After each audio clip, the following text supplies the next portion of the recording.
Fala, João! Alô, galera! Sejam todos muito bem-vindos aqui ao canal Fala João Guilherme.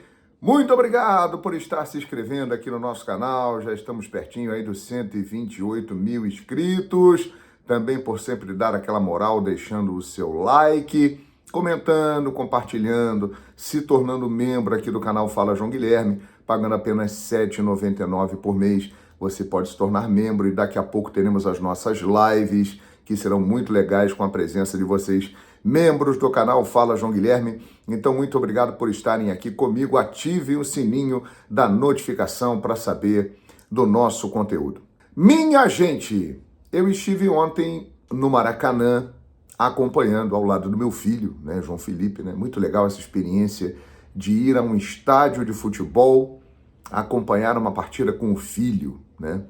Eu me lembro quando fazia isso com meu pai. Meu pai me levava aos jogos no Maracanã, no Caio Martins, em Niterói, na minha cidade. E agora a gente vive essa experiência muito legal, inesquecível, de ir a um estádio de futebol com o meu filho, o João Felipe. E ontem fomos ao Maracanã e vimos uma partida que fica na memória. Aquele jogo que, com certeza, ele não vai esquecer, e milhões e milhões e milhões que acompanharam também não. Flamengo 4, Vasco da Gama 1. A 9ª rodada do Campeonato Brasileiro terminou com uma goleada rubro-negra.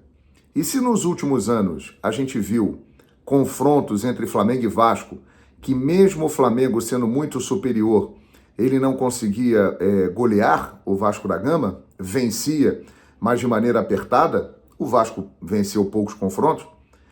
Ontem no Maracanã, o primeiro tempo foi um atropelamento. Foi um massacre. O Flamengo de Jorge Sampaoli atingiu o ápice da sua performance até aqui ontem na primeira etapa.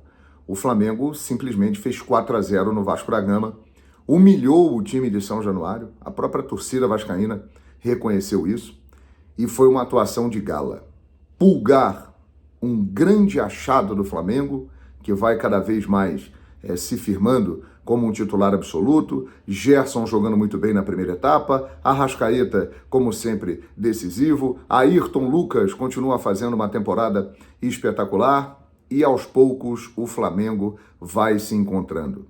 Só um detalhe que precisa ser observado.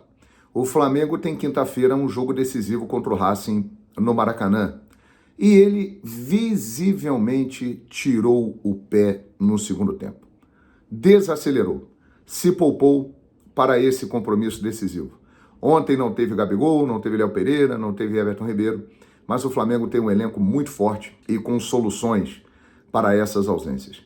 Mas o Flamengo deveria ter feito isso? Deveria ter tirado o pé? Deveria ter dado uma recuada, né, no seu ímpeto no jogo?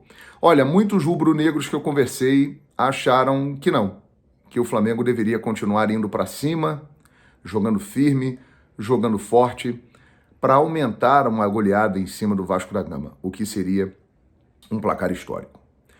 E eu concordo com esses rubro-negros. Eu acho que a partir do momento que um time está em campo, ele tem que jogar bem e procurar dar o máximo até o final.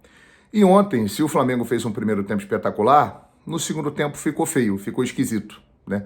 O time visivelmente parou de jogar. O Vasco até fez um gol num pênalti cometido pelo Gerson, mas não tem forças, né, para reagir. Gostaria de falar da situação do Clube de Regatas Vasco da Gama, né? E compreender o momento que passa a sua torcida.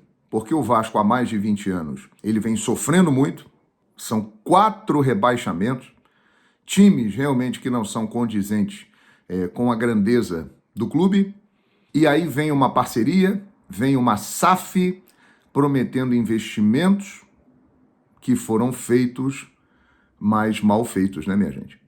Porque o Vasco realmente tem um time nesse momento que é melhor do que o dos anos anteriores, mas é um time bem limitado e está provando isso.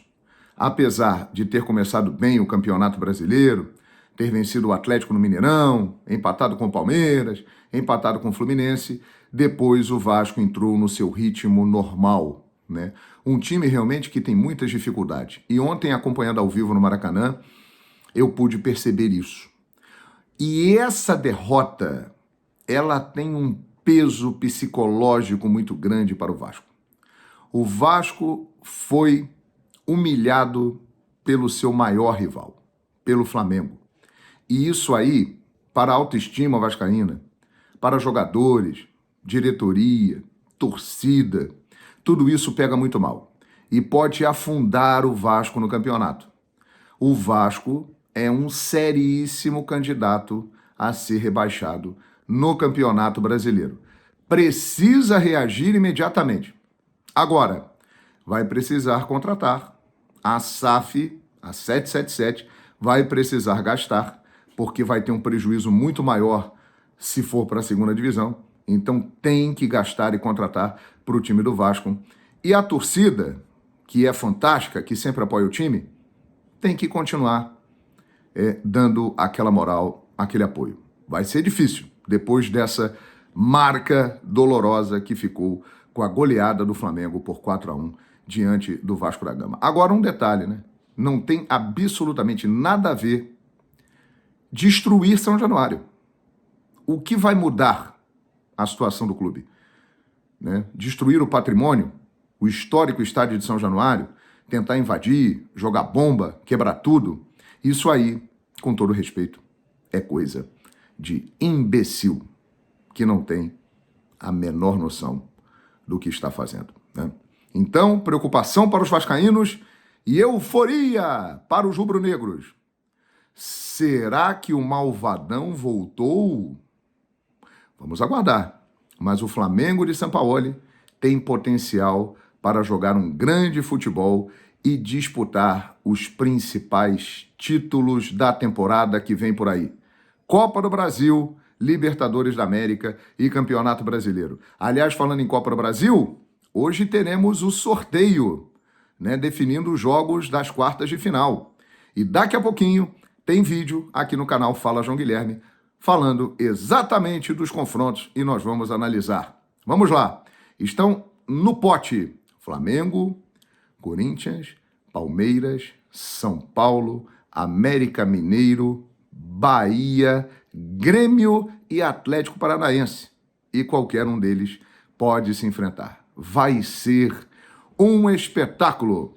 Então é isso, minha gente. Continue se inscrevendo no canal Fala João Guilherme. Um grande abraço a todos vocês. Deixe aí o seu like. Nação Rubro-Negra, comemore. Torcedor vascaíno, que desagradável, hein? E eu deixo a pergunta aqui. O malvadão voltou?